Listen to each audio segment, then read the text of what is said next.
Feyen gülüm kaygı güllerimde sana feyvim bar yüreğimde bu can inni feyvim hayalınma her fırsat senin keşfin göllermen ruhsat bir her dem arzularım bulayın bir gece yılladım men bolayın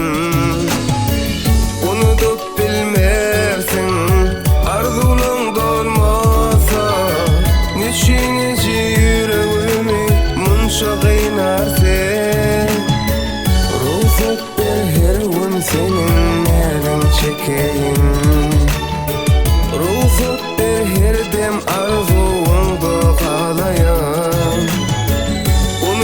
bilmersin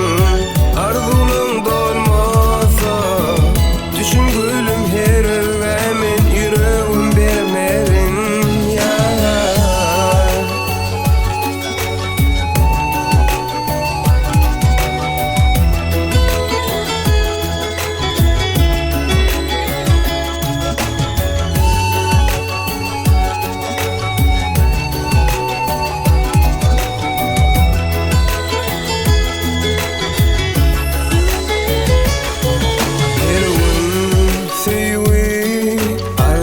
şehrini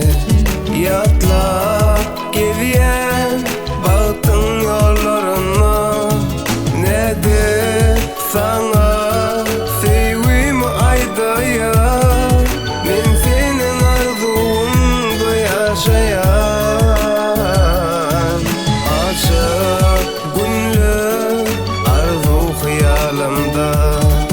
batlı günler olsudun yanımda bu can inni seviyim hayalına her fırsat senin keşfin göllermen ya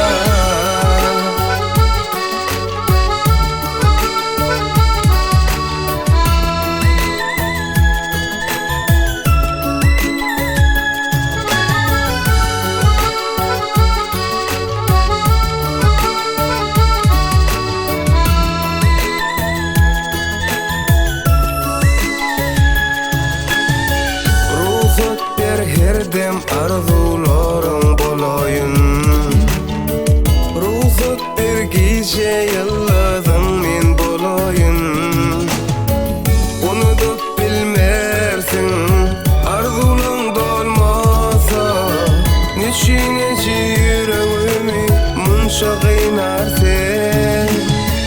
ruhsat bir her gün senin elin çekeyim